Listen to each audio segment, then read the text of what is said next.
Captain Nguyen Van Bay pressed his face against the small window of the military transport, staring in complete disbelief at the Manhattan skyline rising before him. The towering glass and steel structures stretched endlessly into the sky, gleaming in the afternoon sun. This couldn't be real. For years, he'd been told America was a crumbling wasteland of poverty and racial violence. The communist propaganda films showed breadlines, homeless camps, and burning cities. But here, spread out below him, was something that looked like a vision from the future. The North Vietnamese pilot had been shot down 3 months earlier over Laos. Now, as a prisoner of war being transported to an interrogation facility, he was getting his first glimpse of the enemy homeland. What he saw would shatter everything he thought he knew about the country he'd been fighting. Back in North Vietnam, pilots like Captain Bay had been fed a steady diet of anti-American propaganda that painted the United States as a nation on the verge of collapse. The communist indoctrination wasn't subtle. It was a full-scale assault on reality designed to convince airmen they were fighting a weak, morally bankrupt enemy. In the briefing rooms of Phuc Yen Air Base, North Vietnamese pilots gathered weekly to watch grainy propaganda films imported from the Soviet Union and produced by Hanoi's Ministry of Information. These films showed American cities as war zones, with police brutally beating black protesters while white families lived in fear behind barricaded doors. The propaganda painted a picture of an America where unemployment was rampant, where ordinary citizens couldn't afford basic necessities, and where the government was so unpopular that revolution was imminent. Pilots were shown footage of anti-war demonstrations and told these represented the majority of Americans who wanted the communist forces to win. Lieutenant Colonel Pham Thanh Nguyen, a MiG-21 pilot who flew missions over the DMZ, later recalled the specific messaging they received. "We were told that American soldiers were poorly trained conscripts who didn't want to fight, that their equipment was inferior and breaking down, that their people were starving while their leaders lived in luxury." The racial propaganda was particularly intense.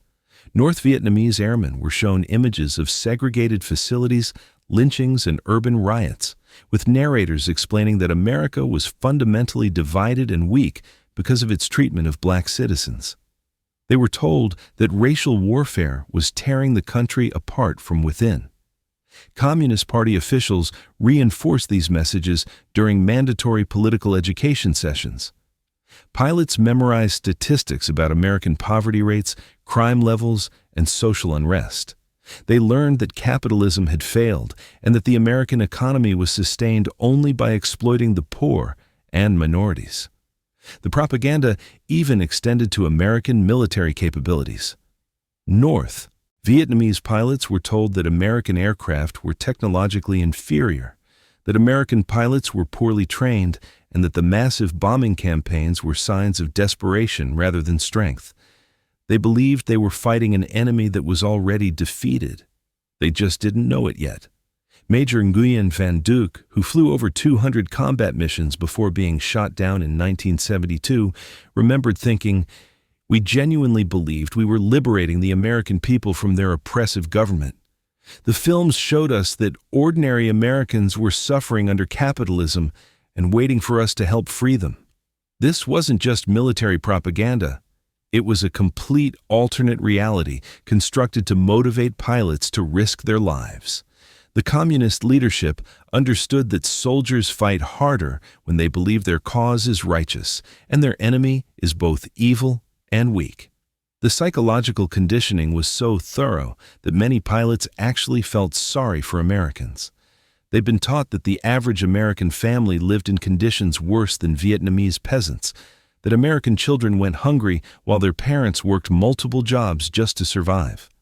Some pilots received additional briefings about American concentration camps where minorities were supposedly held, about mass executions of political dissidents, and about a government so corrupt that it regularly murdered its own citizens to maintain power. These weren't presented as propaganda.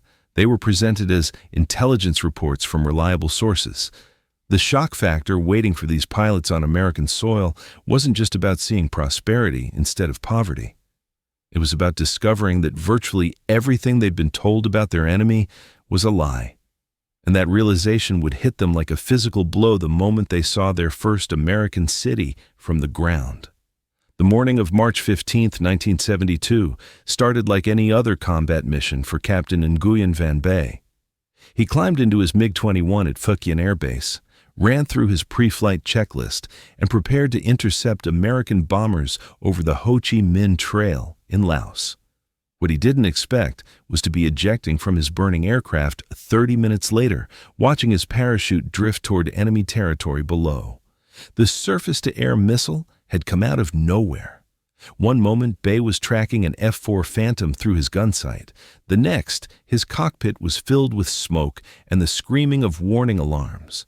The ejection seat fired automatically, launching him into the thin air at 15,000 feet. As he floated down under his parachute canopy, he could see American ground forces already moving toward his landing zone. Bay's training had prepared him for this moment, but the reality was terrifying. He'd been told that American forces tortured and executed captured pilots immediately. The propaganda films had shown mock executions, brutal interrogations, and prisoners being thrown from helicopters.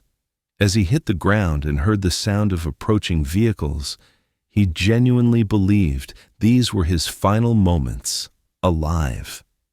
The first American soldiers to reach him were members of a special operations team operating deep in Laotian territory. Bay later recalled his shock when the team leader, a Green Beret captain, immediately began checking him for injuries rather than beating him. The Americans secured his hands with plastic restraints, but they also gave him water and treated a burn on his arm from the ejection. "I kept waiting for them to start hitting me," Bay remembered years later. "Instead, they were asking if I was hurt. One of them spoke some Vietnamese and kept saying, 'Back C, doctor.' I thought it was some kind of trick." The Americans followed Geneva Convention protocols that Bay had never heard of. They told him his name, rank, and serial number were all they needed. They explained his rights as a prisoner of war. They even showed him a card with the Geneva Convention rules printed in Vietnamese. Bay thought this was elaborate psychological warfare. Surely no military actually followed such rules. Lieutenant Colonel Pham Thanh Nhan had a similar experience when he was shot down over the A Shau Valley in 1971. His MiG-17 had been hit by 20mm cannon fire from an F-105 Thunderchief, and he'd barely made it out before the aircraft exploded. He landed hard in thick jungle, breaking his left ankle in the process. When American pararescue jumpers found him 6 hours later, Ngan was delirious from pain and convinced he was about to die.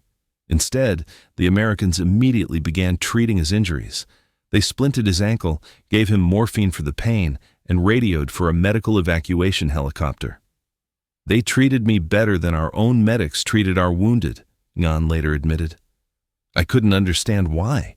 We'd been shooting at each other hours earlier, and now they were risking their lives to save mine." The helicopter ride to the field hospital was Ngan's first real glimpse of American military capabilities. The aircraft was equipped with sophisticated medical equipment, and the crew included a trained flight surgeon. The level of coordination required to extract a single wounded enemy pilot from deep jungle demonstrated a logistical capability that Vietnamese forces simply didn't possess. Major Nguyen Van Duc's shoot-down over North Vietnam itself in 1972 provided an even more dramatic contrast. His MiG-19 had been hit by a Sidewinder missile from a Navy F-8 Crusader during a dogfight over Haiphong. He ejected at low altitude and landed in a rice paddy just outside the city. American search and rescue forces reached him before Vietnamese ground troops could respond. The rescue operation involved multiple aircraft, electronic warfare support, and precise coordination between Navy and Air Force units. Duke watched in amazement as American pilots risked their lives to suppress enemy fire and extract him from hostile territory. The professionalism of his captors continued during transport to South Vietnam. Duke was given medical attention, food, and even allowed to send a brief message to his family through the International Red Cross. None of this matched what he'd been told about American brutality toward prisoners. These early interactions planted the first seeds of doubt in the minds of captured North Vietnamese pilots. If the Americans were lying about how they treated prisoners, what else might they be lying about? Not every captured North Vietnamese pilot made the journey to American soil. The selection process was carefully managed by U.S. military intelligence, focusing on high-value prisoners who might possess crucial information about enemy capabilities, tactics, or strategic planning. Captain Nguyen Van Bay found himself selected 3 weeks after his capture. As a MiG-21 pilot who had flown missions against B-52 formations, American interrogators believed he might have insights into North Vietnamese air defense strategies. The decision to transport him to the United States came after initial questioning revealed he was a squadron leader with detailed knowledge of radar installations around Hanoi. The flight across the Pacific was Bay's first real exposure to American military logistics on a massive scale.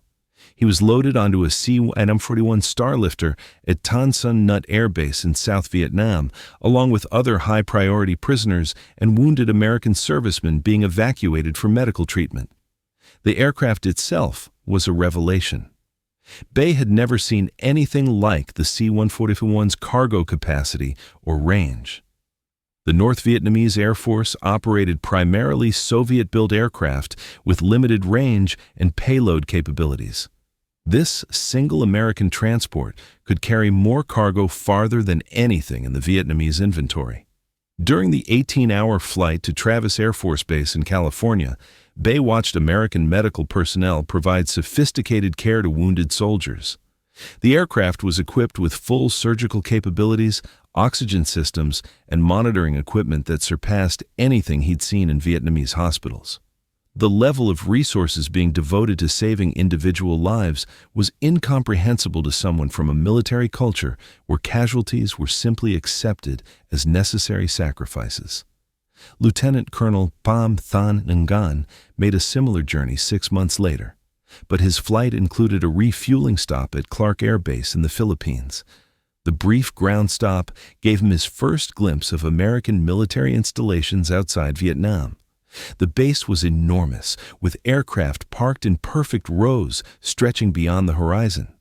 The infrastructure, concrete runways, massive hangars, fuel storage facilities, represented an industrial capacity that dwarfed anything North Vietnam could produce. I started to understand why we were losing the war, Ngan later reflected. It wasn't about courage or commitment. It was about resources. They could replace everything we destroyed 10 times over. The flight crews treating these prisoners were professional and courteous, following strict protocols for prisoner transport. Bay remembered being surprised when the loadmaster offered him coffee and a meal that was identical to what the American personnel were eating. In Vietnamese military culture, prisoners received minimal rations. The idea that enemies would share their own food was foreign to his experience. Major Nguyen Van Duke's journey included an overnight stop at Hickam Air Force Base in Hawaii. Through the aircraft windows, he could see the lights of Honolulu stretching across the landscape. The sheer scale of the urban development was staggering to someone from a country where most people lived in rural villages without electricity. The Americans' casual attitude toward their own military capabilities was perhaps most shocking. Crew members discussed aircraft specifications, base locations, and operational details without any apparent concern about security. Vietnamese forces operated under strict information compartmentalization. Soldiers knew only what they absolutely needed to know for their specific missions. As these flights approached the American mainland, the captured pilots experienced a growing sense of cognitive dissonance. Everything they were seeing contradicted their training about American military weakness and industrial limitations. The aircraft they were flying in, the bases they were stopping at, and the personnel they were interacting with all suggested a military machine of unprecedented sophistication and scale. The moment of landing on American soil would mark the beginning of a complete transformation in their understanding of the enemy they had been fighting. The drive from Travis Air Force Base to the interrogation facility in San Francisco gave Captain Nguyen Van Bay his first ground-level view of American civilian life. What he saw through the windows of the military transport van defied everything he'd been taught about capitalist poverty and social collapse. The highways themselves were a shock. Multi-lane concrete ribbons stretched in every direction, filled with thousands of private automobiles moving at speeds that seemed impossible. Bay had grown up in a country where bicycles were the primary form of transportation, and owning a motorcycle marked you as wealthy. Here, families appeared to own multiple cars, not just one vehicle, but 2, 3, sometimes 4 cars, parked in individual driveways. The housing developments they passed looked like something from a fantasy. Single-family homes with manicured lawns, swimming pools visible in backyards, and garages that were larger than most Vietnamese houses. Bay counted the windows on these suburban homes and realized that ordinary American families had more living space than senior Communist Party officials in Hanoi. "I thought the driver was taking us through some kind of special district for party leaders," Bay later recalled. "Then, I realized this went on for miles. Ordinary workers lived like kings compared to our standards." Lieutenant Colonel Pham Thanh Nan experienced similar shock during his transport through Los Angeles.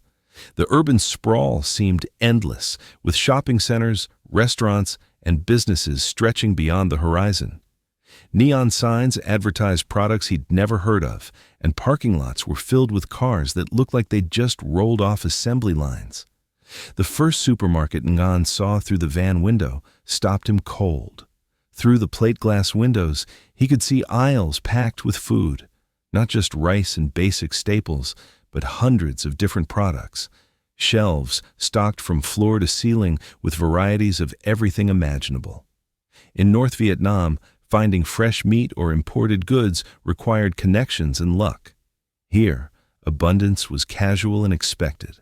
The cognitive dissonance was physically painful. These pilots had spent years believing they were fighting to liberate Americans from poverty and oppression.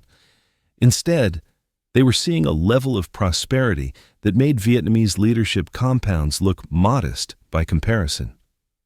Major Nguyen Van Duc's transport route took him through a middle-class neighborhood in Virginia. He watched American children riding bicycles that were newer and better maintained than the motorcycles owned by Vietnamese military officers. Teenagers were driving their own cars to what appeared to be a school, not walking miles to reach a one-room building, but being transported in private vehicles to massive educational complexes with football fields and swimming pools. The casual waste was incomprehensible. Duke saw Americans throwing away food that would have fed Vietnamese families for days. Garbage trucks collected refuse from every house, not just from wealthy areas, but from ordinary neighborhoods where working-class families lived better than Vietnamese intellectuals and professionals. The shopping districts were like visiting another planet. Department stores with multiple floors, each dedicated to different categories of consumer goods. Electronics stores selling televisions, radios, and appliances that most Vietnamese had never seen. Clothing stores with more inventory than existed in all of Hanoi's markets combined. Bay remembered seeing a construction site where American workers were operating machinery that could move more earth in an hour than Vietnamese work crews could move in a week. The equipment was so sophisticated, so powerful, that it redefined his understanding of industrial capability. These weren't the struggling factories and outdated technology described in communist propaganda. This was a manufacturing powerhouse that could produce anything in unlimited quantities. The traffic patterns revealed another layer of American wealth. Rush hour meant thousands of individual families, driving their own vehicles to jobs that apparently paid enough to afford cars, houses, and lifestyles that surpassed Vietnamese government officials. The sheer number of automobiles on the roads represented more steel and manufacturing capacity than North Vietnam's entire industrial output. Even the infrastructure was overwhelming. Streetlights that worked consistently, Paved roads without potholes, bridges that looked like engineering marvels, and public facilities that were maintained and modern. The contrast with Vietnamese infrastructure, where electricity was unreliable and running water was a luxury, couldn't have been starker. These captured pilots were witnessing the economic engine that powered America's war effort. The casual abundance, the sophisticated technology, and the massive scale of civilian prosperity made it clear why American military forces seemed to have unlimited resources. This wasn't a struggling nation barely maintaining its military. This was an economic superpower that could sustain any level of conflict indefinitely. The propaganda had been completely, utterly wrong. The Pentagon's prisoner interrogation facility was unlike anything Captain Nguyen Van Bay had imagined. Instead of the dark, windowless cells and torture chambers depicted in communist propaganda, he found himself in a clean, well-lit room with comfortable chairs, a table, and even a small window overlooking the Potomac River. The facility itself was a testament to American organizational capabilities. Bay was processed through a system that documented everything: his medical condition, dietary needs, personal belongings, and even religious preferences. Vietnamese military culture operated on improvisation and making do with limited resources. Here, everything followed detailed protocols designed to ensure consistent, professional treatment of prisoners. The interrogation rooms were climate-controlled, something Bay had never experienced. Air conditioning wasn't just a luxury for senior officials, it was standard throughout the facility. The temperature remained constant regardless of weather outside, creating an environment of comfort that seemed designed to encourage cooperation rather than break down resistance through physical discomfort. Lieutenant Colonel Pham Thanh Nguyen was struck by the quality of food provided at the interrogation center.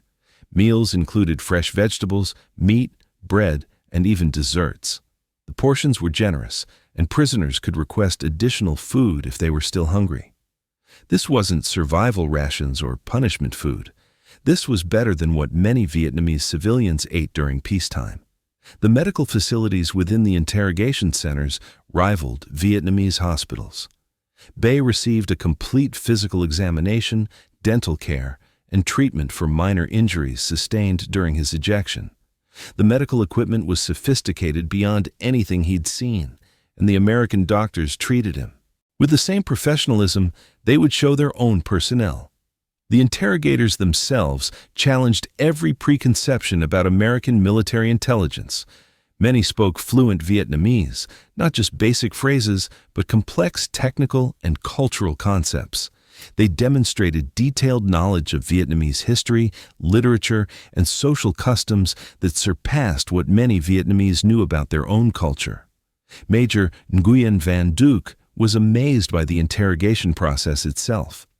Instead of physical coercion or psychological torture, American intelligence officers used conversation, logic, and patient questioning to gather information.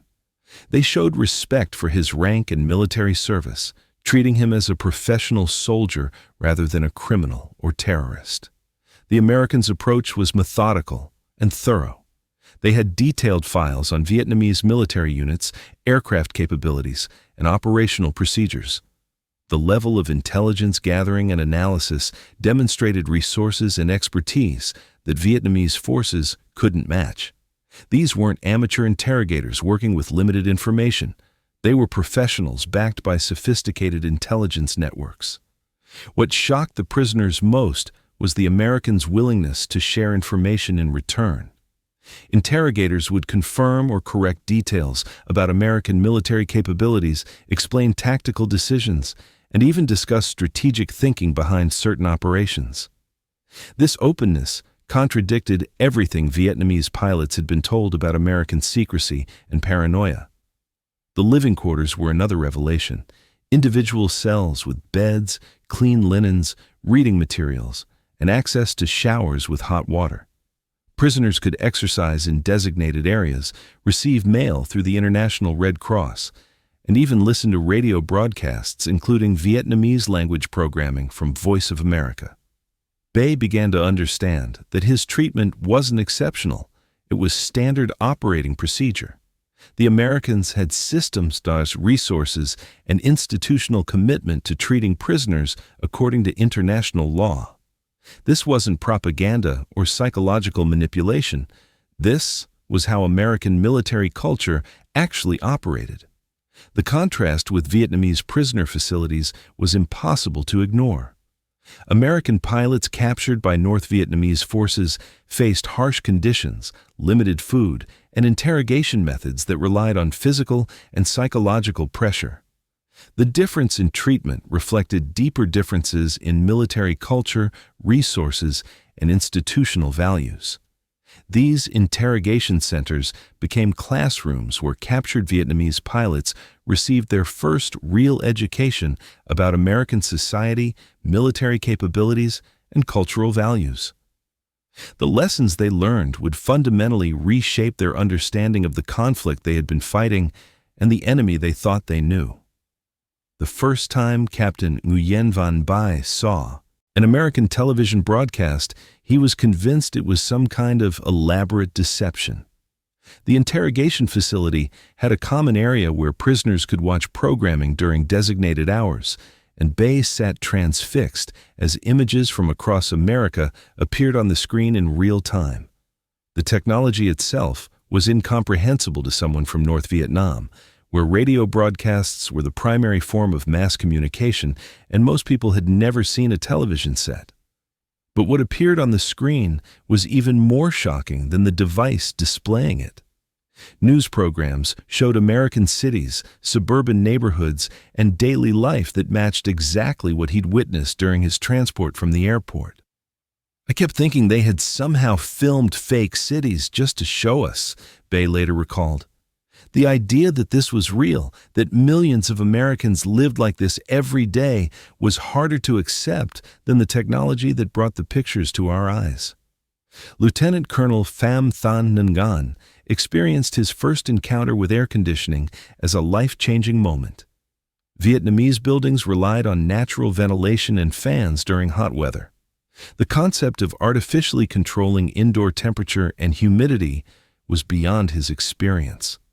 The interrogation facility maintained perfect climate conditions regardless of weather outside, using energy consumption that would have powered entire Vietnamese villages. The medical equipment at the facility's health clinic seemed like science fiction. X-ray machines that could see inside the human body, blood pressure monitors that provided instant readings, and diagnostic equipment that could identify health problems before symptoms appeared. Nguyen received better medical care as a prisoner than he'd ever received as a Vietnamese military officer. American interrogators demonstrated technology casually, almost carelessly. They used electric typewriters that could produce perfect documents at incredible speed, copying machines that could duplicate pages instantly, telephone systems that could connect calls across continents in seconds. Each device represented manufacturing capabilities and electrical infrastructure that North Vietnam couldn't approach. Major Nguyen Van Duc was amazed by the facility's communication systems. American personnel could contact military bases around the world using radio equipment that was smaller and more powerful than anything Vietnamese forces possessed. They could transmit documents, photographs, and detailed reports instantly across thousands of miles.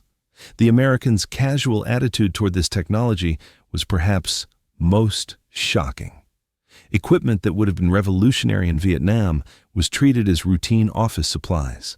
Electric calculators, fluorescent lighting, and automated heating systems were standard features that nobody even noticed.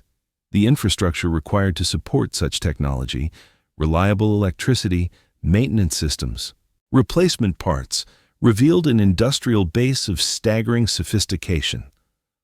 Duke watched American technicians repair and maintain equipment with spare parts that were readily available and replacement procedures that were standardized and efficient. In Vietnamese military culture, broken equipment often stayed broken because replacement parts were unavailable or repair expertise was limited. Here, everything could be fixed quickly and professionally. The interrogation process itself relied on technology that seemed magical. Voice recording equipment captured conversations with perfect clarity. Translation devices helped American interrogators communicate complex concepts in Vietnamese. File systems stored and retrieved detailed information about thousands of prisoners and their backgrounds. Bay observed American personnel using electronic devices for entertainment during their breaks. Portable radios that could receive multiple stations, record players that produced high-quality music, and electronic games that provided interactive entertainment. The casual use of such devices for mere amusement demonstrated a level of technological abundance that was incomprehensible to Vietnamese standards. The facility's kitchen equipment represented another technological revolution. Electric stoves that provided precise temperature control, refrigeration systems that kept food fresh for extended periods, and dishwashing equipment that could clean hundreds of dishes efficiently. The Americans could provide fresh, varied meals to large numbers of people using automated systems that eliminated most manual labor. These technological encounters forced captured Vietnamese pilots to confront the reality of American industrial capabilities. The casual abundance of sophisticated equipment, the reliable infrastructure supporting it, and the manufacturing base producing it all revealed why American military forces seemed to have unlimited resources. This wasn't just superior technology. This was a completely different level of civilization. The arranged visit to a suburban Virginia home in late 1972 would become one of Captain Nguyen Van Bay's most transformative experiences as a prisoner of war. The American military, as part of a carefully monitored cultural exchange program, occasionally allowed select prisoners to visit American families under strict supervision. Bay found himself sitting in the living room of the Johnson family, watching their daily routine unfold with growing amazement. The Johnsons were a middle-class family, a father who worked as an engineer at a defense contractor, a mother who taught elementary school, and two teenage children. What struck Bay immediately was how they interacted with each other and with him. There was no fear, no hostility toward the enemy pilot who had been trying to kill American servicemen just months earlier. Instead, they showed genuine curiosity about his life in Vietnam and offered him coffee and homemade cookies. The casual criticism of their own government shocked him most. During dinner conversation, the family openly discussed their disagreements with the war, criticized political leaders, and debated military strategy. Mr. Johnson, who was working on defense projects, freely expressed doubts about certain tactical decisions. In Vietnamese culture, such open dissent would have resulted in imprisonment or worse. They talked about their president like he was just another person they could disagree with, Bay later remembered. I kept waiting for someone to report them to authorities. Then I realized they were the authorities. The government worked for them, not the other way around. Lieutenant Colonel Pham Thanh Ngan visited a family in suburban Los Angeles, where he encountered something the propaganda had told him was impossible: racial integration that actually worked. The neighborhood included families of different ethnicities living side by side without apparent conflict. Black, white, Hispanic, and Asian families shared the same streets, sent their children to the same schools, and socialized together casually. The host family included a black father who worked as a supervisor at an aerospace company and a white mother who was a registered nurse. Their mixed-race children attended integrated schools and had friends from various ethnic backgrounds. This contradicted everything Ngan had been told about American racial violence and segregation. The family showed him photographs from their children's school activities, workplace events, and neighborhood gatherings. The images revealed a complex social reality that couldn't be reduced to the simple narrative of racial hatred that Vietnamese propaganda promoted. There were certainly tensions and problems, but there was also cooperation, friendship, and shared community life. Major Nguyen Van Duc visited a working-class family in Ohio, where the father worked in an automobile factory. What amazed Duc was the family's standard of living compared to Vietnamese industrial workers. They owned their own home, had 2 cars, and could afford luxuries that Vietnamese factory managers couldn't access. The teenage son was preparing for college, not because his family had political connections or special privileges, but because education was accessible to ordinary American families. The daughter was learning to drive and would receive her own car for her 16th birthday. The casual assumption that children would surpass their parents' achievements was foreign to Vietnamese social expectations. These families treated their Vietnamese visitors with kindness that was both genuine and puzzling. They showed family photographs, shared meals, and asked about Vietnamese culture with sincere interest. There was no hatred, no desire for revenge, and no sense that Vietnamese people were inherently different or inferior. The personal connections formed during these visits humanized the conflict in ways that military briefings never could. Bay began to understand that he hadn't been fighting against an evil empire, but against ordinary families who wanted the same things Vietnamese families wanted: safety, prosperity, and opportunities for their children. The propaganda had prepared these pilots to encounter Americans as enemies. Instead, they found people who could have been their neighbors, friends, or colleagues under different circumstances. The human cost of the war became personal when they realized they'd been trying to destroy lives that weren't so different from their own. The propaganda machine in North Vietnam had painted American race relations in stark, violent terms. Vietnamese pilots were shown footage of police dogs attacking black protesters, segregated water fountains, and burning crosses. They were told that America was fundamentally divided by racial hatred, with white Americans systematically oppressing and murdering black citizens while the government did nothing to stop it. Captain Nguyen Van Bay's first encounter with integrated American military facilities shattered these preconceptions immediately. At the interrogation center, he observed black and white personnel working together without apparent tension or hierarchy based on race. Black officers gave orders to white enlisted men. White doctors treated black patients. The casual integration was so complete that it took Bay several days to even notice it consciously. I kept looking for the segregation they'd told us about, Bay later recalled. Instead, I saw a black colonel who outranked most of the white officers. I saw integrated mess halls, integrated barracks, integrated everything. It didn't match what we'd been taught at all. Lieutenant Colonel Pham Thanh Nhan encountered an even more dramatic example during his transport through Washington, D.C. The van passed through neighborhoods where black and white families lived on the same streets, shopped at the same stores, and sent their children to the same schools. The driver, a young black sergeant, pointed out landmarks and discussed local history with the same pride and knowledge as any American citizen. The sergeant mentioned that his brother was attending law school at Georgetown University and that his sister worked as a nurse at Walter Reed Hospital.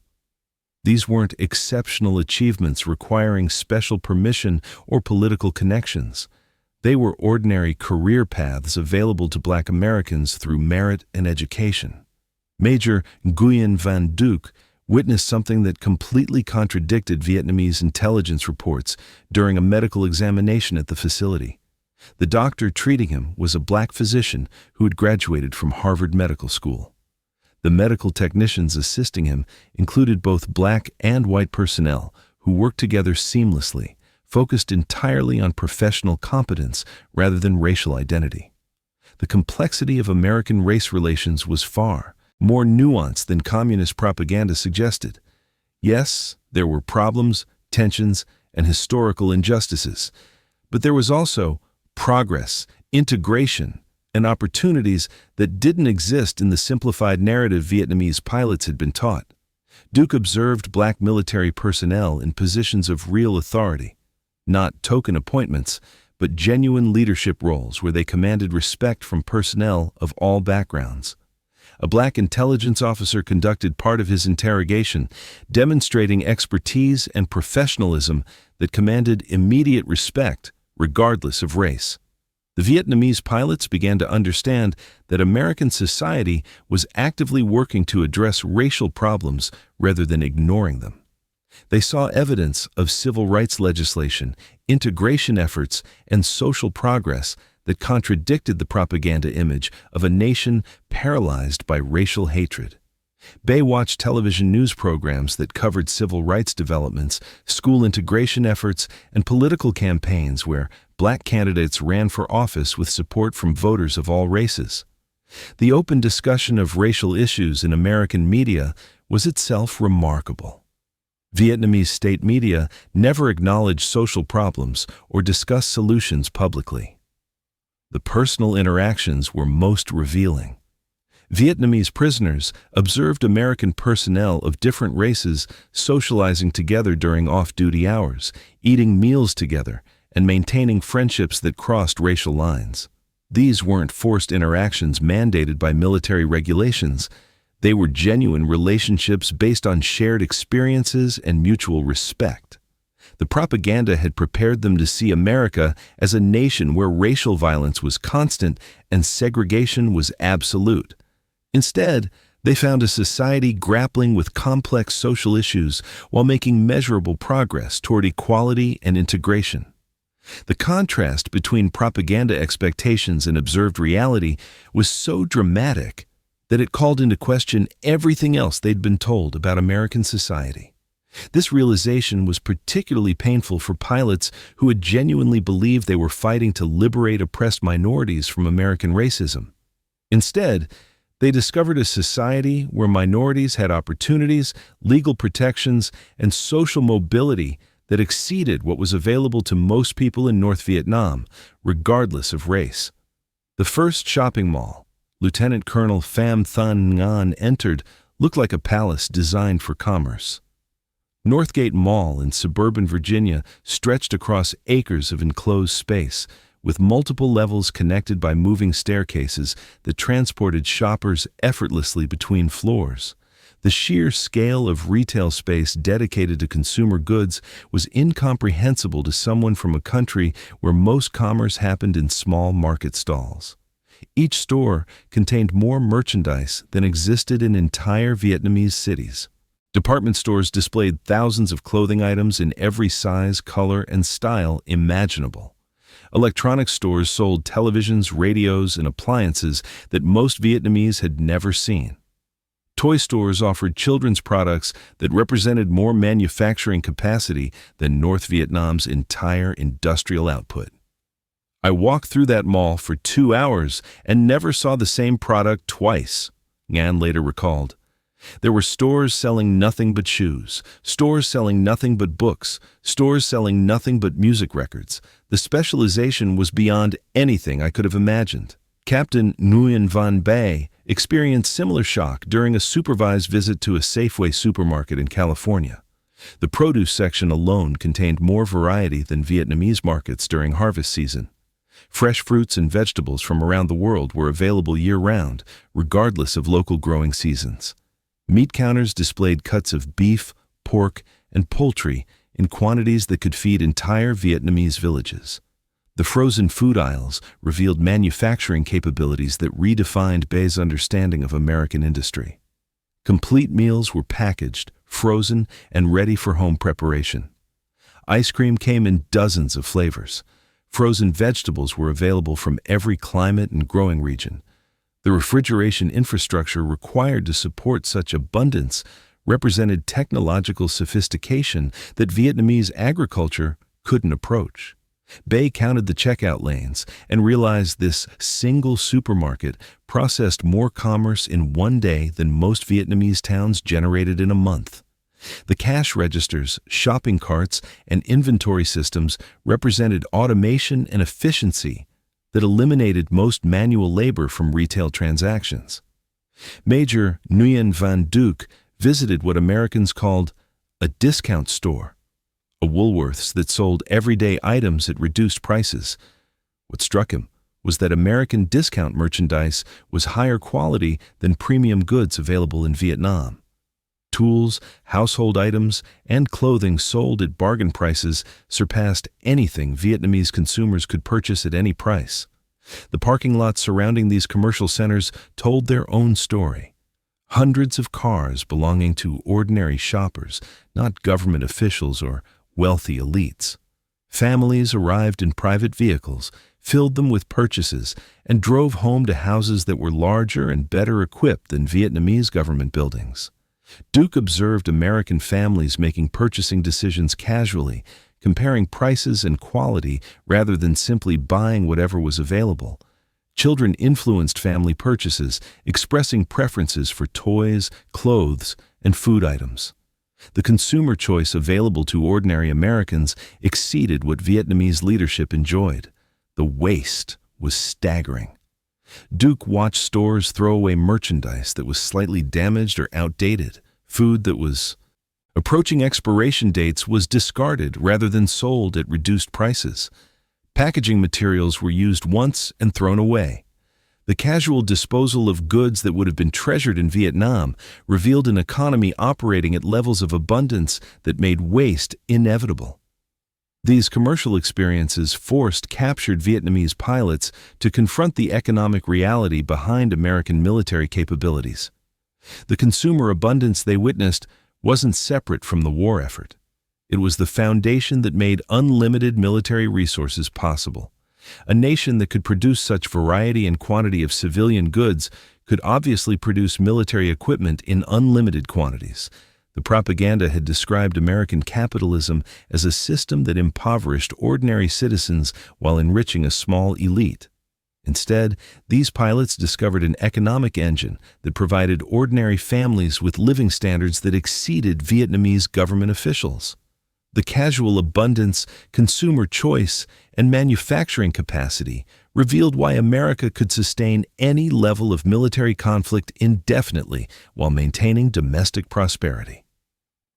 The economic abundance wasn't just impressive, it was decisive. These Vietnamese pilots began to understand that they hadn't been fighting a war against equals. They'd been fighting an economic superpower that could replace everything they destroyed while continuing to improve living standards for its own people. The first time Captain Nguyen Van Bay heard church bells ringing on a Sunday morning, he assumed they were some kind of alarm system. In North Vietnam, religious practice was strictly controlled by the state, and most traditional ceremonies had been replaced by communist political gatherings. The idea that people could worship freely without government permission or supervision was completely foreign to his experience. During a supervised visit to downtown Washington, D.C., Bay observed something that challenged everything he'd been taught about American society.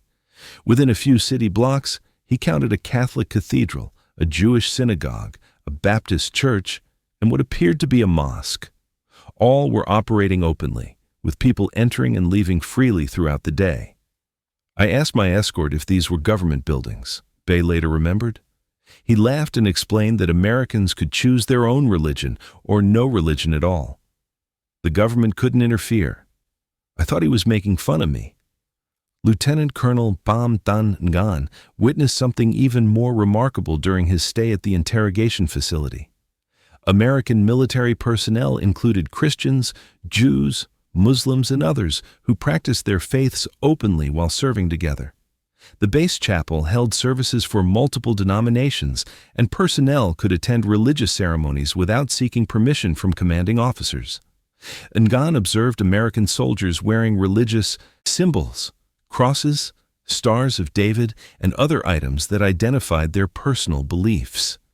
In Vietnamese military culture, such displays would have been considered dangerous political statements. Here, they were simply personal expressions that nobody questioned or challenged. The cultural diversity was equally stunning. During a visit to a university campus in Virginia, Major Nguyen Van Duke encountered students from dozens of different countries studying together without apparent restrictions. International students from nations that were officially enemies of the United States attended classes, lived in dormitories, and participated in campus activities alongside American students. The university library contained books representing every political philosophy, including communist texts that were banned in many countries. Students could read Marx, Lenin, and Mao alongside capitalist economists and democratic theorists. The free exchange of ideas, even dangerous or subversive ones, was not just tolerated but encouraged as essential to education. Duke watched American students openly criticizing their government, their military, and their social systems during campus discussions. Professors encouraged debate, dissent, and questioning of authority as normal parts of the learning process. The contrast with Vietnamese educational systems, where students memorized approved answers and never challenged official doctrine, couldn't have been more dramatic. The artistic and cultural freedom was equally remarkable. Bay visited a museum where American artists displayed works that criticized American society, mocked political leaders, and challenged traditional values. The government not only allowed such expression, but funded museums and galleries that displayed it publicly. American television and radio programming included content that would have been treasonous in North Vietnam. Comedy shows mocked political leaders by name. News programs questioned military decisions and government policies. Musicians performed songs that criticized American society and promoted alternative lifestyles.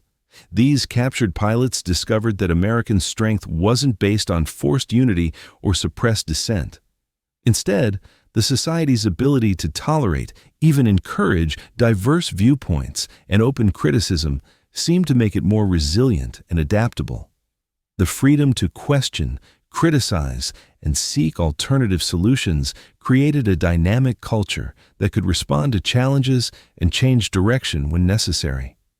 The religious and cultural freedoms they witnessed weren't signs of American weakness or division, as propaganda had suggested. They were sources of strength that allowed the society to harness diverse talents, perspectives, and energies toward common goals while respecting individual conscience and belief. For Vietnamese pilots raised in a system where conformity was mandatory and dissent was dangerous, this freedom was both inspiring and terrifying.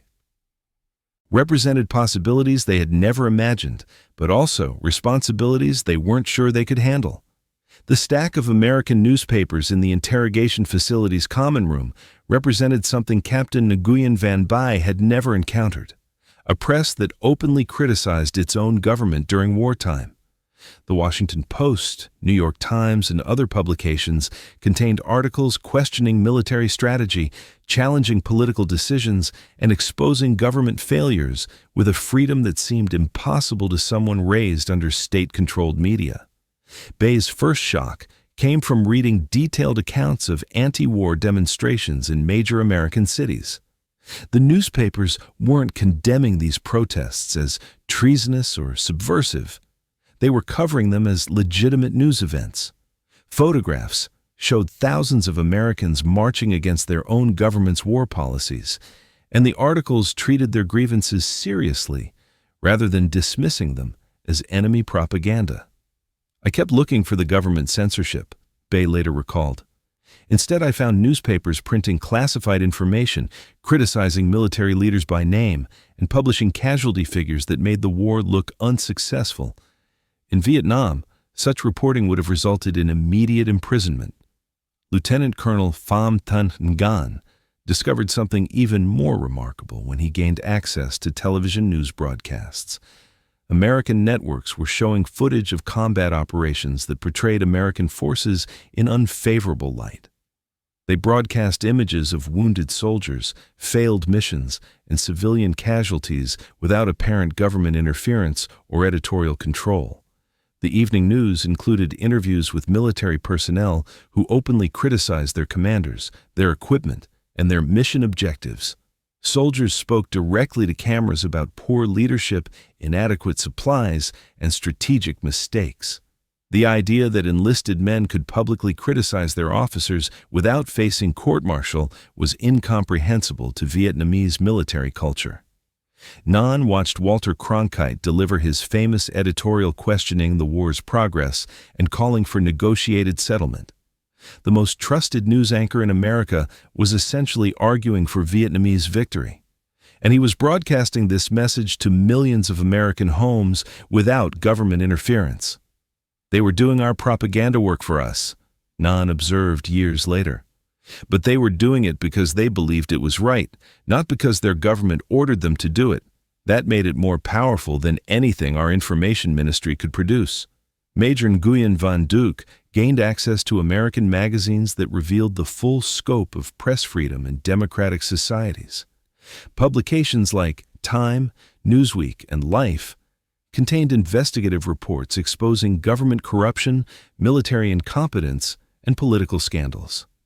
The Pentagon Papers, leaked to the New York Times, revealed classified decision-making that portrayed American leadership in deeply unfavorable terms. The diversity of viewpoints was staggering. Conservative publications defended the war, while liberal magazines opposed it. Some newspapers supported military escalation, while others called for immediate withdrawal.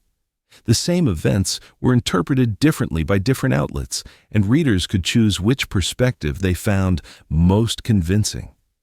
Duke discovered underground newspapers and alternative publications that went far beyond mainstream media criticism.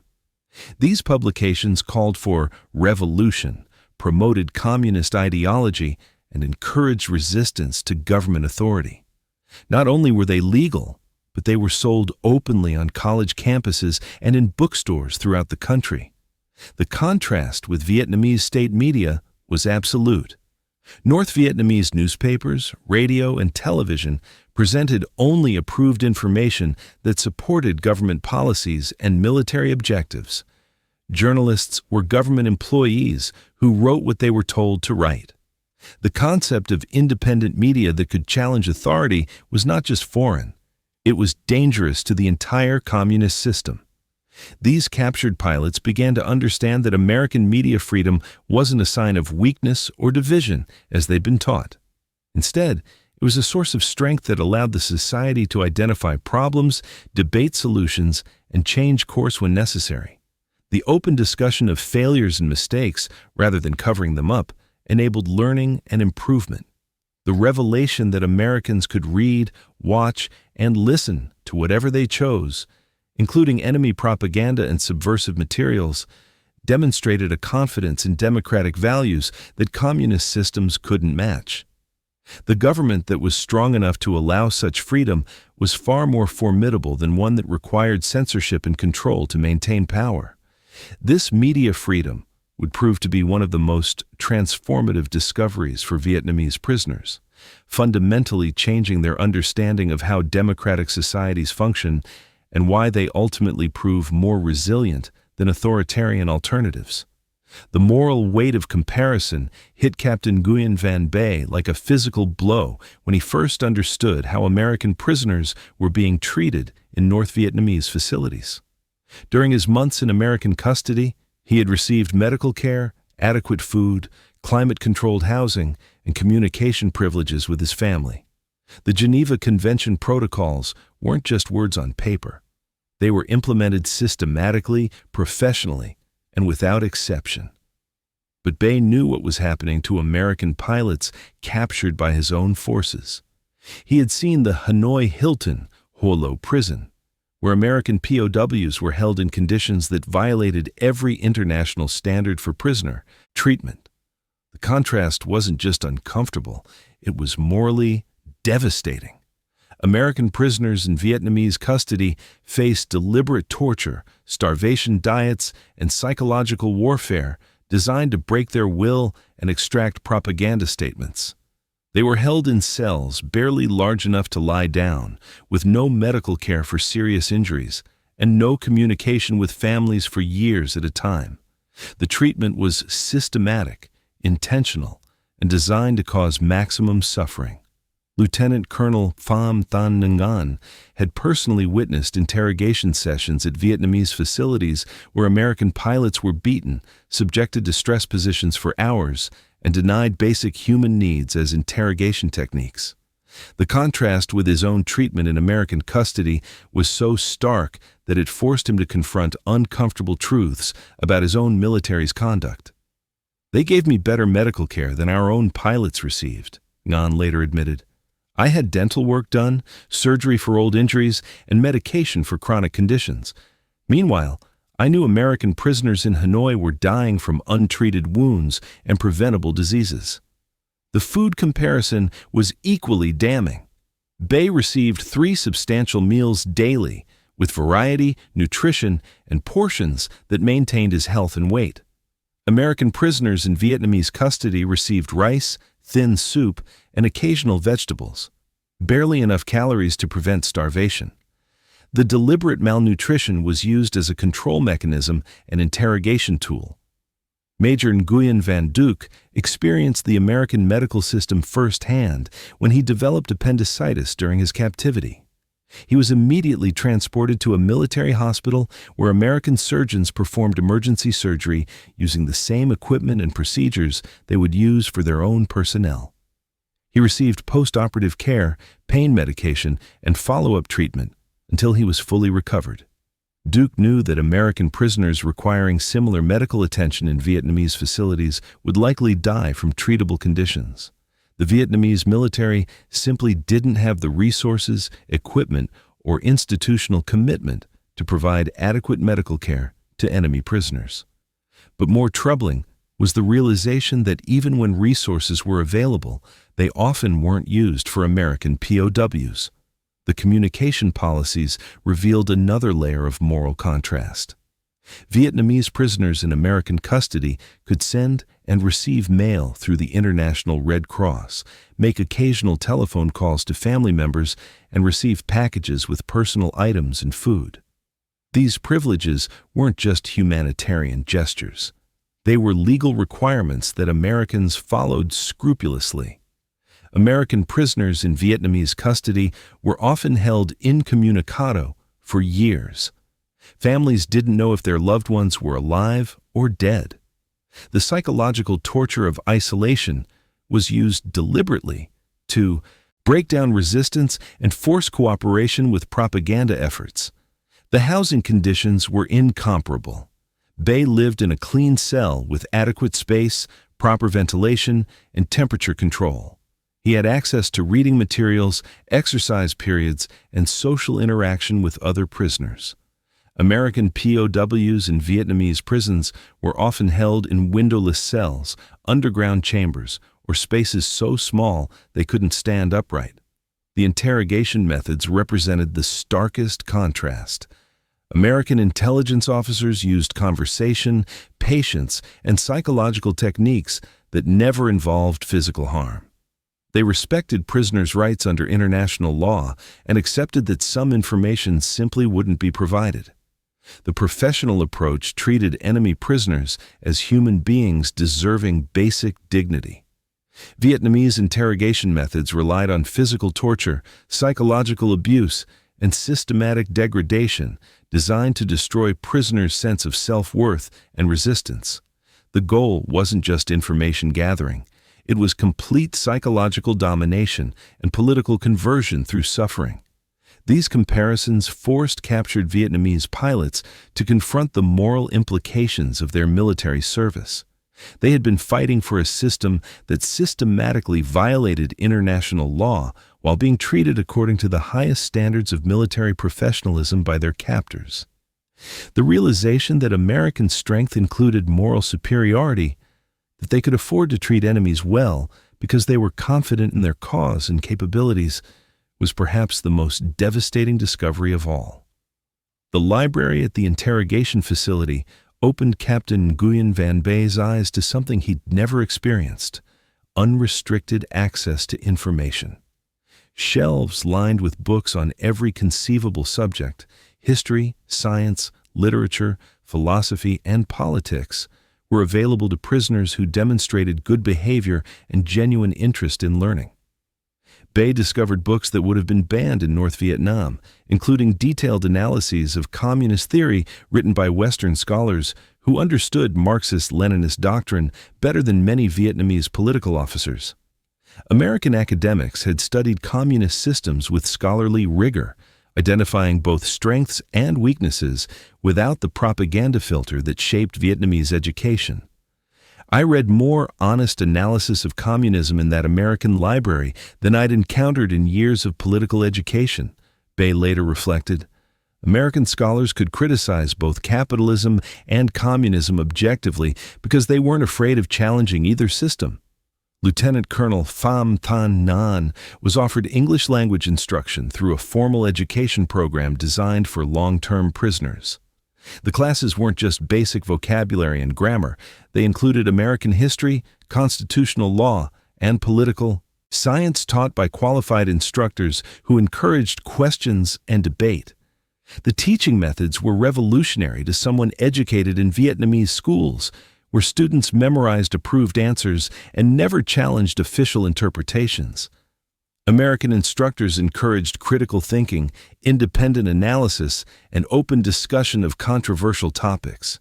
Students could disagree with teachers, propose alternative theories, and explore ideas that contradicted established doctrine.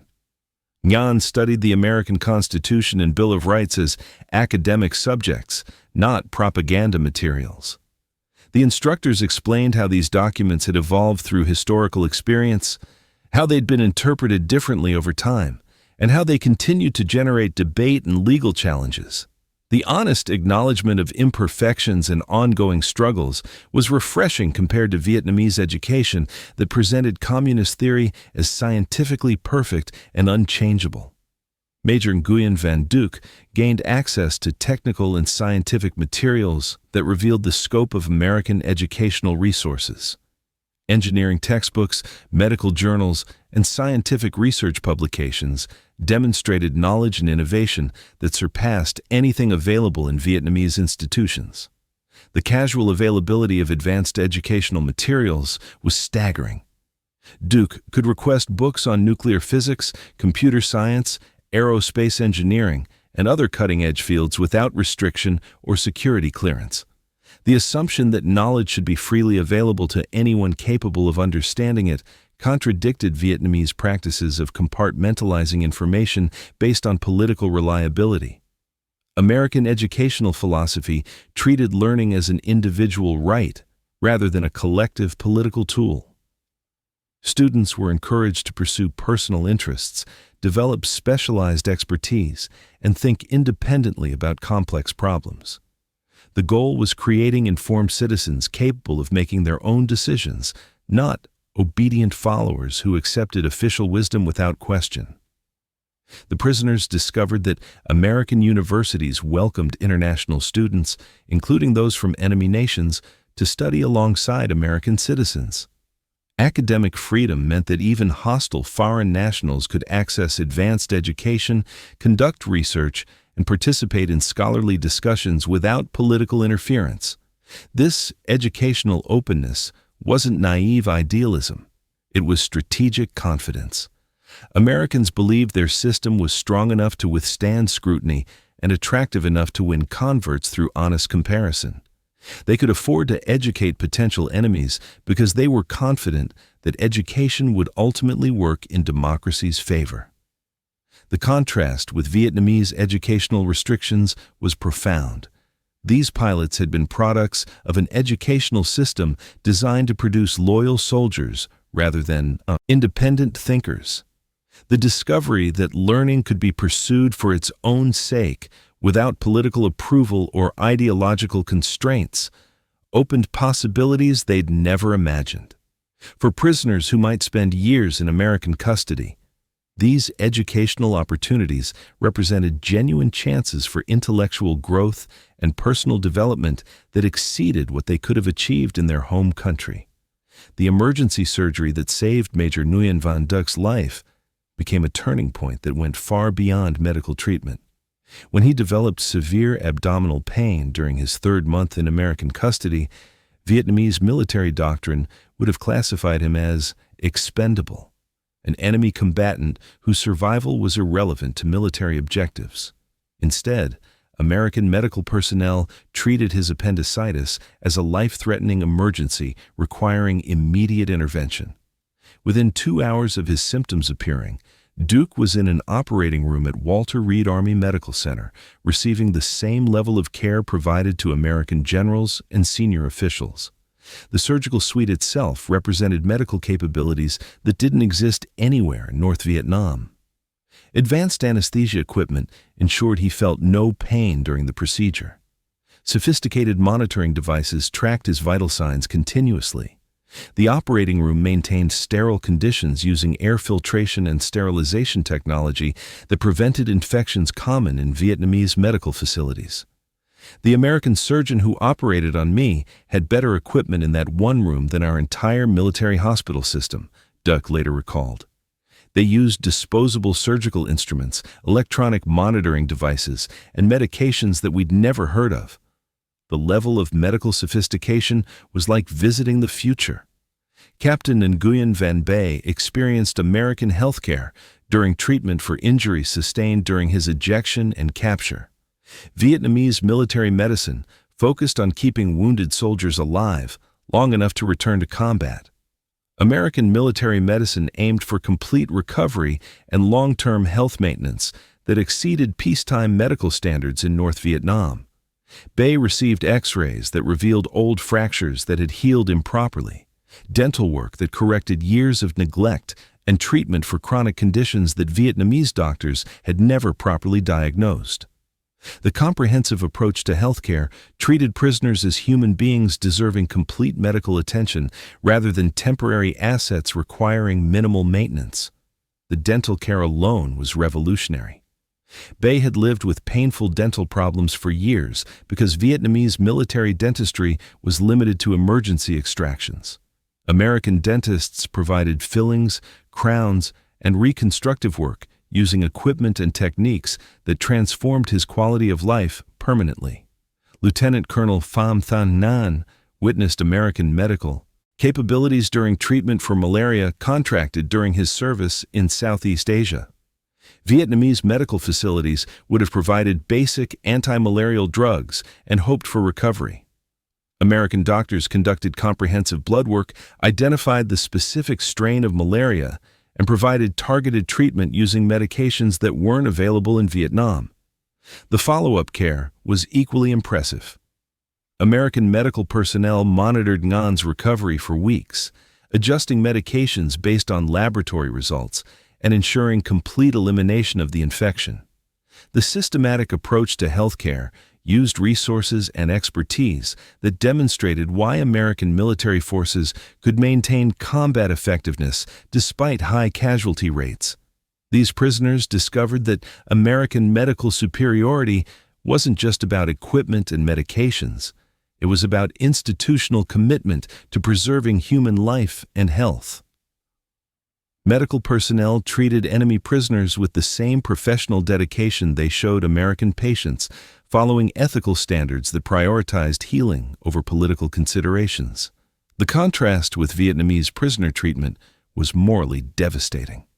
American POWs in Vietnamese custody died from treatable conditions, while Vietnamese prisoners in American custody received world-class medical care that exceeded what most American civilians could access.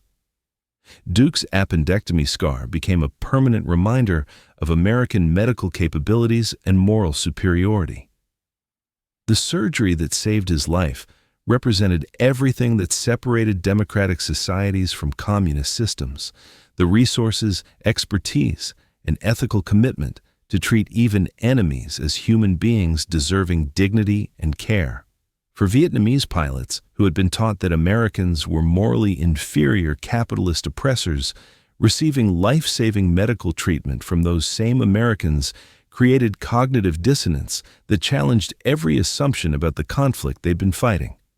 The healthcare they received wasn't propaganda or psychological manipulation. It was genuine medical professionalism that demonstrated American strength through compassion rather than cruelty. The drive through Fairfax County, Virginia, in the spring of 1973 would fundamentally alter Captain Nguyen Van Bay's understanding of what ordinary people could achieve in America. As the military transport van wound through residential neighborhoods, Bay stared out the window at something that defied every assumption he'd held about American society. Endless rows of single-family homes that looked like mansions compared to Vietnamese housing standards. Each house sat on its own plot of land, surrounded by manicured lawns that were larger than most Vietnamese family farms.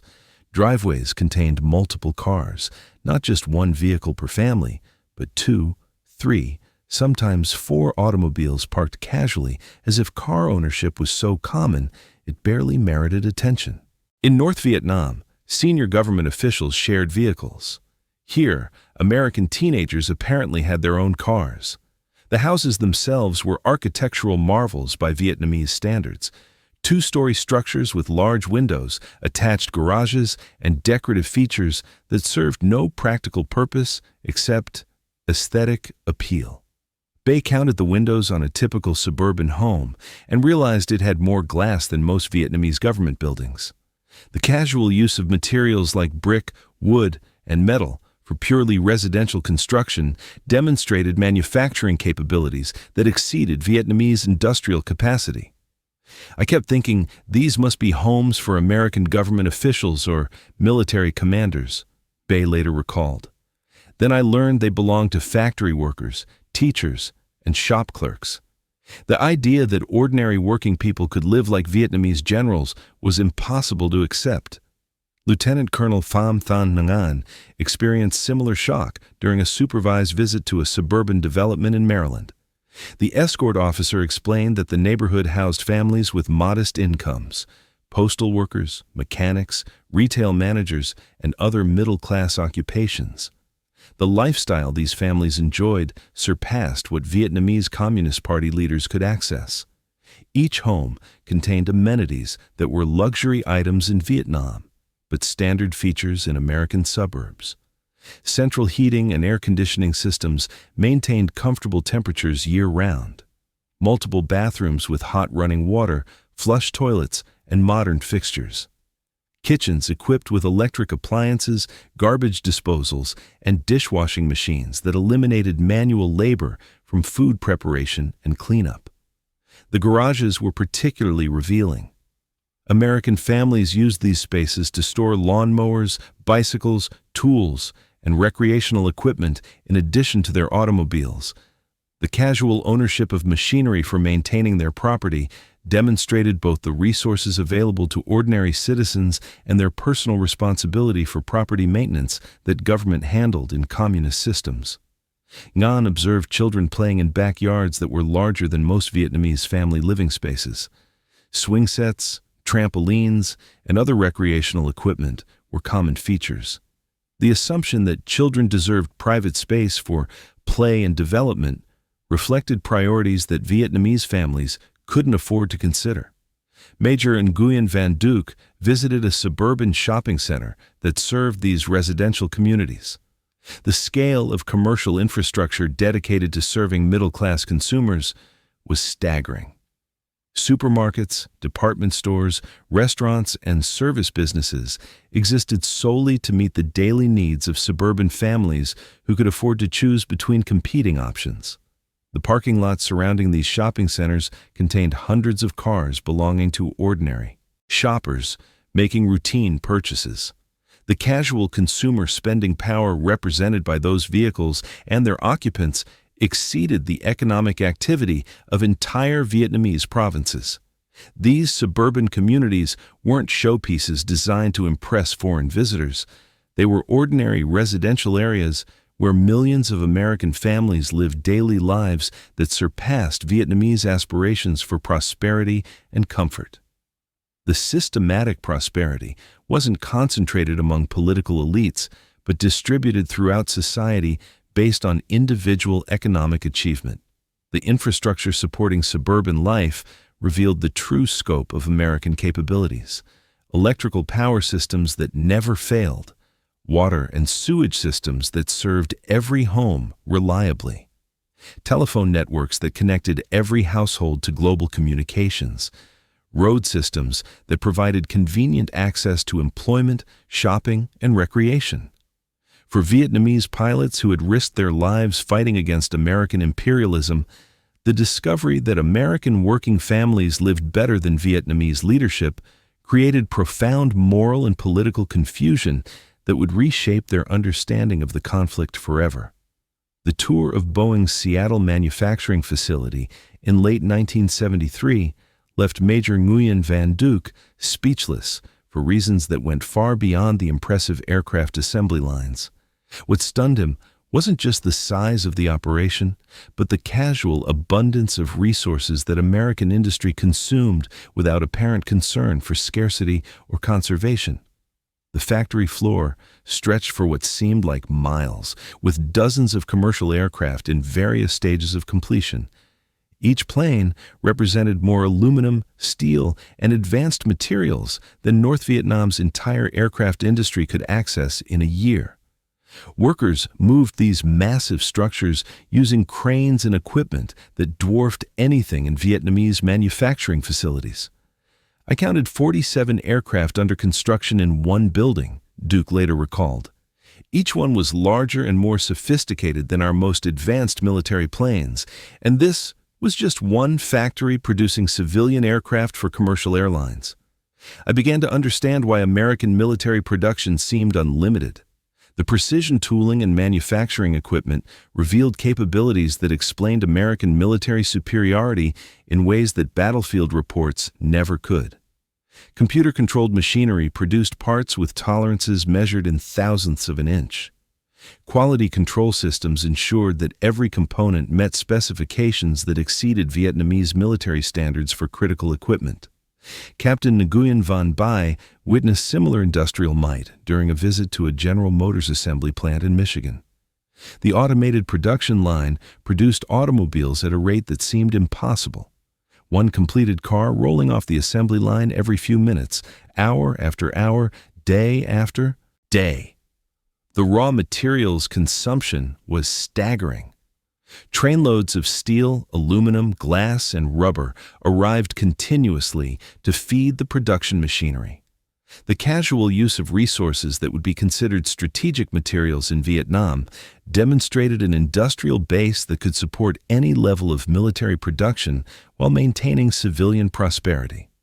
Bay observed American workers operating machinery that was more sophisticated than equipment in Vietnamese military factories. The casual expertise of ordinary factory workers, their access to advanced tools, and the systematic efficiency of production processes revealed why American military forces never seemed to lack equipment or supplies. Lieutenant Colonel Pham Thanh Ngan experienced the ultimate demonstration of American industrial might during a carefully supervised visit to Norfolk Naval Base in Virginia. The harbor contained more military vessels than North Vietnam's entire navy, and these were just ships assigned to one American port among dozens scattered along the coastlines.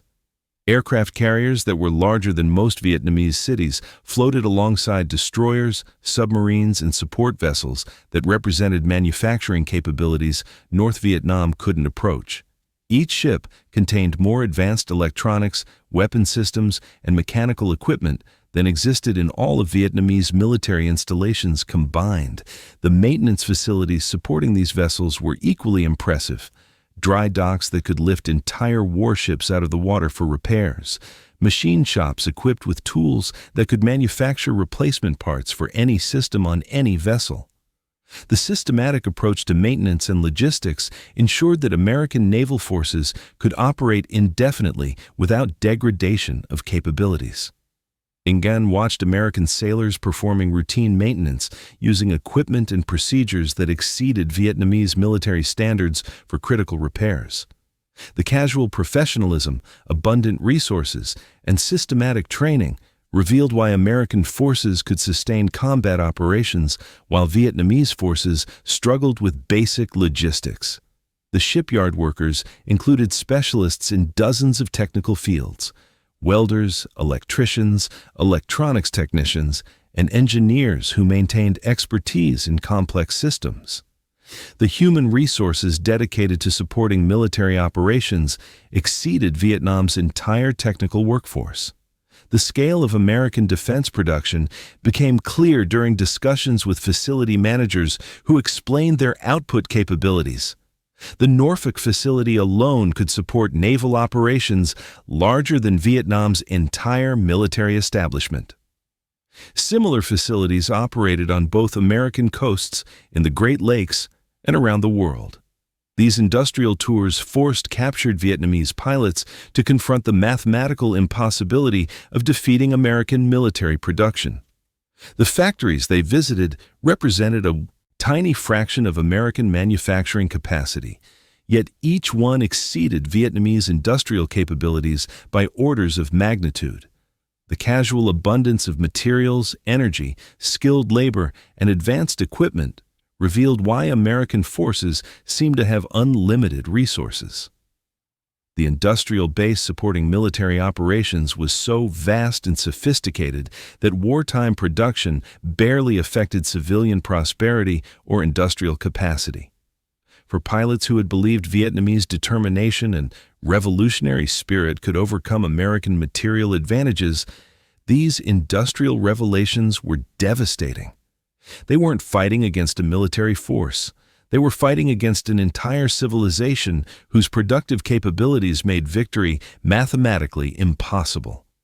The realization that American industrial might was just getting started, that wartime production represented a small fraction of total capacity, fundamentally changed their understanding of the conflict and America's ultimate victory. The psychological transformation of Captain Nguyen Van Bay began with a single moment of clarity during his 4th month in American custody. Sitting in the facility's common room, watching American television coverage of anti-war protests, he realized he was rooting for the demonstrators, Americans who opposed their own government's war effort. The cognitive dissonance was overwhelming. He was hoping for the success of people who agreed with Vietnamese objectives, but these weren't enemy agents or communist sympathizers. They were ordinary American citizens exercising freedoms that didn't exist in North Vietnam. I found myself agreeing with Americans who criticized American policy, Bay later reflected. But they could criticize openly without fear of imprisonment or death. I began to wonder what kind of society was strong enough to tolerate such dissent, and what kind of society I'd been defending that couldn't. The transformation wasn't just intellectual, it was deeply personal and emotionally devastating. Everything Bay had believed about American society, Vietnamese superiority, and the moral justification for the war crumbled under the weight of daily observations that contradicted years of indoctrination.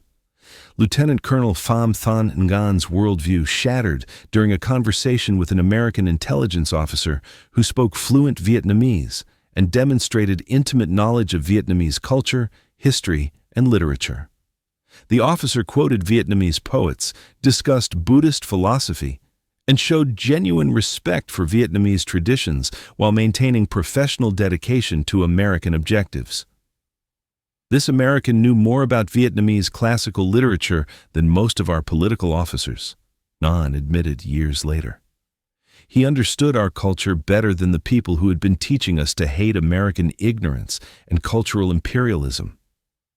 I realized we'd been fighting people who respected us more than our own leaders did. The personal relationships formed with American personnel created the most profound transformations. These weren't abstract political revelations, but human connections that made the conflict personal in ways military training never addressed. American guards, medical personnel, and interrogators treated Vietnamese prisoners with professional courtesy that evolved into genuine friendship in some cases. Major Nguyen Van Duc developed a particularly close relationship with a military chaplain who visited prisoners regularly without attempting religious conversion or political manipulation. The chaplain simply offered conversation, emotional support, and someone to listen when prisoners needed to process their experiences and changing perspectives. He never tried to convert me to Christianity or capitalism, Duke recalled. He just listened when I talked about my confusion, my guilt, and my growing doubts about everything I'd believed. That kind of compassion from an enemy was something I'd never experienced from my own commanders. The psychological impact of receiving better treatment from enemies than from their own military leadership created identity crises that some prisoners never fully resolved. They'd been taught that American captivity meant torture, degradation, and probable death. Instead, they found professionalism, medical care, and opportunities for intellectual growth that exceeded what Vietnamese military service provided. Some prisoners, like Bay, became advocates for improved Vietnamese-American relations after the war. They used their unique perspective as former enemies who had experienced American society firsthand to bridge cultural gaps and promote understanding between former adversaries. Others struggled with survivor guilt and the moral implications of their transformed perspectives. They'd return to families and communities that still believed American propaganda while carrying knowledge that made such beliefs impossible to maintain. The isolation of possessing inconvenient truths created psychological burdens that lasted for decades. Nguyen chose a different path, immigrating to the United States after the war and becoming an American citizen. His transformation was complete, from North Vietnamese fighter pilot to American immigrant who appreciated freedoms he'd once tried to destroy. These personal transformations represented the ultimate victory of American values over communist ideology. Not through force or coercion, but through the simple power of truth, human dignity, and the demonstration that democratic societies could afford to treat even their enemies with respect and compassion. The letter that Captain Nguyen Van Bay attempted to write to his wife in Hanoi became an exercise in impossible translation. How could he explain that American cities weren't the crumbling wastelands of propaganda films? How could he describe suburban prosperity without sounding like he'd been brainwashed by enemy propaganda? The censorship wasn't coming from American authorities. It was self-imposed, born from the knowledge that his family wouldn't believe what he'd witnessed. Bay's first attempts at correspondence were disasters. He wrote about receiving medical care, adequate food, and professional treatment, only to realize these descriptions would sound like coded messages or propaganda statements to Vietnamese readers. His family had been prepared for news of his torture, starvation, or death, not reports of American kindness and hospitality. I rewrote that letter 7 times, Bay later recalled. Every version sounded like American propaganda, even though I was just describing my daily experience. I finally sent a brief message saying I was alive and well, without explaining what well actually meant in American custody. Lieutenant Colonel Pham Thanh Nguyen faced similar challenges when attempting to communicate his transformed perspective to family members still living under communist rule. The International Red Cross mail system allowed regular correspondence, but every letter was subject to Vietnamese government censorship on both ends of the journey. Nguyen developed a subtle code system, referencing shared family memories and cultural touchstones to hint at his changing worldview without making explicit political statements. He wrote about learning new things and seeing different perspectives in language that might pass censorship while conveying deeper meaning to family members who knew him well. The responses from home revealed the impossible gulf between his experience and his family's reality. His wife wrote about food shortages, power outages, and government restrictions that contrasted sharply with the abundance he witnessed daily in American facilities. Her letters described a society struggling with basic necessities while he lived in conditions that exceeded Vietnamese government standards. Major Nguyen Van Duc received letters from his brother that inadvertently highlighted the propaganda's continued influence on Vietnamese thinking. The brother expressed hope that Duke was resisting American torture and maintaining revolutionary spirit despite enemy efforts to break his will through starvation and abuse. Duke stared at these letters while sitting in an air-conditioned room, having just returned from a medical examination and a meal that included fresh fruit, meat, and vegetables. The disconnect between his brother's assumptions and his actual experience was so complete that meaningful communication became impossible. Some prisoners stopped writing altogether rather than struggle with the impossible task of describing their reality to people who couldn't comprehend it. The isolation wasn't physical. American authorities encouraged correspondence and provided writing materials freely. The isolation was psychological, created by possessing knowledge that couldn't be shared with the people they loved most. The few prisoners who attempted honest descriptions of American society found their letters returned by Vietnamese censors, or simply never acknowledged by family members who couldn't process information that contradicted everything they'd been taught about American cruelty and social collapse. This communication breakdown created a unique form of psychological torture that American authorities never intended. The prisoners were isolated not by enemy action, but by the truth itself, by knowledge that made them foreigners in their own culture, carrying inconvenient realities that couldn't be shared or understood by those they'd left behind. The letters they couldn't write became symbols of the transformation they'd undergone, evidence that they'd crossed a psychological boundary that made return to their former lives impossible, even if physical repatriation remained achievable. The prisoner exchange negotiations at the Paris peace talks created an impossible choice for Captain Nguyen Van Bay. After 18 months in American custody, he faced the prospect of returning to North Vietnam with knowledge that made him a stranger in his own country. The repatriation process offered freedom, but freedom to return to a society he could no longer view through the same lens. American officials made it clear that return to North Vietnam was voluntary, not mandatory. Some prisoners could request asylum in the United States or relocation to third countries if they feared persecution for their transformed perspectives. The choice was genuine. America wasn't using repatriation as a propaganda tool, but offering real alternatives based on individual circumstances. Bay wrestled with the decision for weeks. Return meant reunion with his wife and children, but also meant living with secrets that could never be shared. Staying meant abandoning his family, but preserving his intellectual honesty about what he'd witnessed. The psychological burden of choosing between love and truth was more difficult than any combat mission he'd flown. Lieutenant Colonel Pham Thanh Ngan chose differently. His transformation had been so complete that return to communist society seemed impossible.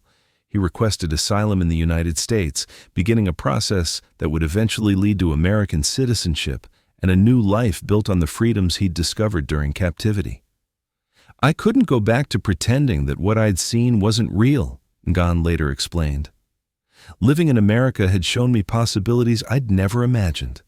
Returning to North Vietnam would mean giving up not just material comfort, but intellectual freedom and personal dignity I'd learned to value." The prisoners who chose repatriation faced intensive debriefing sessions designed to prepare them for re-entry into Vietnamese society. American officials understood that returning POWs would face suspicion, interrogation, and possible punishment for having been contaminated by exposure to American society. Major Nguyen Van Duc decided to return despite his transformed worldview. The decision was motivated by family loyalty rather than political conviction. He developed strategies for concealing his changed perspective while maintaining relationships with people who still believed the propaganda he could no longer accept. The preparation process included warnings about what to expect during Vietnamese debriefing. Returning prisoners would be questioned extensively about their treatment, their interactions with American personnel, and any information they might have provided to enemy interrogators. The assumption would be that prolonged exposure to American society had compromised their political reliability. American officials provided returning prisoners with carefully crafted cover stories that would protect them from accusations of collaboration while allowing them to resume their lives in Vietnamese society. The stories emphasized resistance to American indoctrination rather than honest descriptions of their actual experiences. The flight back to North Vietnam was emotionally devastating for prisoners who had chosen repatriation. They watched American cities disappear beneath the aircraft, knowing they were leaving behind a society that had treated them better than their own government ever had. The approaching reunion with family was overshadowed by the knowledge that they could never honestly share what they'd learned. Some prisoners, like Bay, spent the flight rehearsing lies they would need to tell to protect themselves and their families from the inconvenient truths they carried. The psychological preparation for living a double life was more difficult than preparing for combat missions. The landing in Hanoi marked the end of one form of captivity and the beginning of another. These returning pilots were now prisoners of their own knowledge, carrying secrets that could destroy their relationships, their careers, and possibly their lives if revealed to authorities who couldn't tolerate evidence of American moral and material superiority. The repatriation process that should have represented liberation instead marked the beginning of a different kind of imprisonment. The burden of possessing truths that couldn't be shared in a society built on lies about the very people who had shown them unexpected kindness and respect. For those who chose to stay in America, the journey continued toward citizenship and new lives built on the freedoms they discovered during their supposed captivity. The impact of these transformed Vietnamese pilots extended far beyond their individual stories, reshaping diplomatic relations and cultural understanding between former enemies in ways that continue to influence Vietnamese-American relations today. Captain Nguyen Van Bai, who chose repatriation despite his changed worldview, became an unofficial bridge between the two societies during the normalization process that began in the 1990s. Bai's unique perspective as someone who had experienced both Vietnamese propaganda and American reality made him invaluable during early diplomatic discussions. He could explain to Vietnamese officials why American society was more resilient and complex than communist theory suggested, while helping American diplomats understand the psychological barriers that prevented many Vietnamese from accepting evidence that contradicted decades of indoctrination. I became a translator not of language, but of reality, Bai later reflected.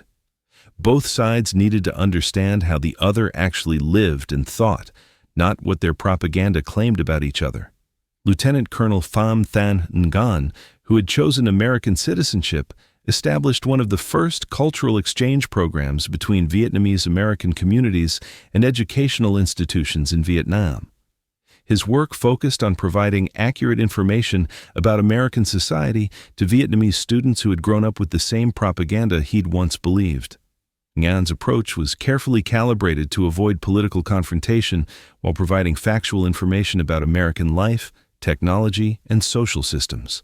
He organized visits, educational exchanges, and business partnerships that allowed Vietnamese citizens to witness American society firsthand, rather than through ideological filters.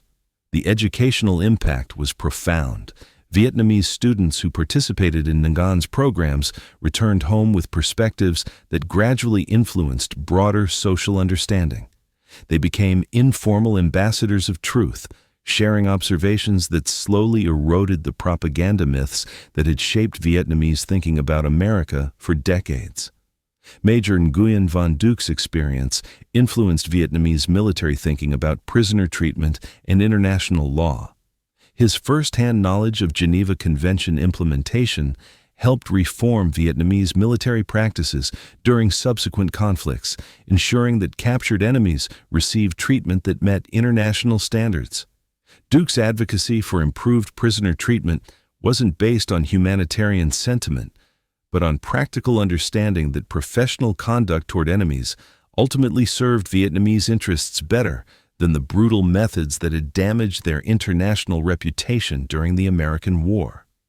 These former pilots understood something that military strategists and political theorists often miss. The most powerful weapon in ideological conflict isn't force or propaganda, but simply allowing people to witness truth directly. Their transformations occurred not through coercion or indoctrination, but through exposure to reality that contradicted everything they'd been taught. The lesson resonated beyond Vietnamese-American relations. During the Cold War's final decades, these stories influenced American approaches to cultural exchange, prisoner treatment, and public diplomacy.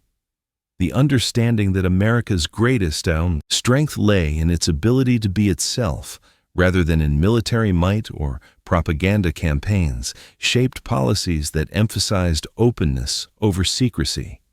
The human dimension of these transformations provided crucial insights into how individuals process information that challenges fundamental beliefs. The psychological journey from certainty through confusion to new understanding became a model for deprogramming efforts and cultural integration programs worldwide. Perhaps most importantly, these stories demonstrated that personal experience trumps propaganda every time.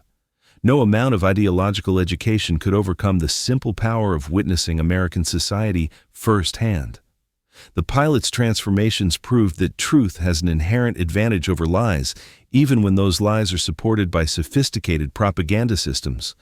The legacy extends to current international relations, where cultural exchange and direct experience continue to break down barriers that political negotiations cannot address. The Vietnamese pilots who discovered American reality during their captivity became living proof that enemies can become friends when they're allowed to see each other honestly. Their stories remind us that the most effective diplomacy isn't conducted in conference rooms, but in the daily interactions between ordinary people who discover their common humanity despite political differences. The pilots who returned from American captivity carrying inconvenient truths about their former enemies ultimately helped transform the relationship between two nations from warfare to partnership. These Vietnamese pilots discovered America's greatest weapon wasn't its military technology or economic power, but its willingness to be itself, flawed but free, imperfect but honest. Their transformation from enemies to advocates proved that truth defeats propaganda when people experience it directly. Subscribe for more untold stories that reveal how personal encounters can reshape history itself.